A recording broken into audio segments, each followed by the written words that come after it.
Discount Transaction Report គឺជារបាយការណ៍សម្រាប់ធ្វើការពិនិត្យមើលប្រតិបត្តិការនៃការបញ្ចុះតម្លៃលម្អិត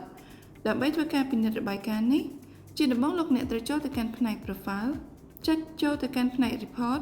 បន្ទាប់មកចុចទៅលើ Discount Transaction Report លោកអ្នកអាចធ្វើការកំណត់កាលបរិច្ឆេទនៃការបង្ហាញរបាយការណ៍ដោយចុចកំណត់កាលបរិច្ឆេទចាប់ផ្ដើមនិងបញ្ចប់ហើយលោកអ្នកក៏អាចធ្វើការកំណត់ធ្វើការច្រោះយកថ្ងៃម៉ោងឬប្រភេទនៃការកំងដើម្បីបង្ហាញនៅក្នុងរបាយការណ៍នៅផ្នែក Advanced Filter ចុចប៊ូតុង Show Data ដើម្បីធ្វើការបង្ហាញរបាយការណ៍នៅក្នុងរបាយការណ៍នេះមានបង្ហាញនូវព័ត៌មានដូចជាលេខវិក័យប័ត្រដែលធ្វើការបញ្ចុះតម្លៃការបរិច្ឆេទនៃការអនុវត្តការបញ្ចុះតម្លៃឈ្មោះកម្មវិធីបញ្ចុះតម្លៃទៅលើមុខម៉ឺនុយ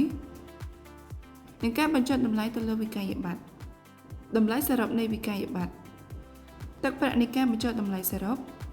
និងឈ្មោះ user ដែលបានធ្វើការបញ្ចុះតម្លៃ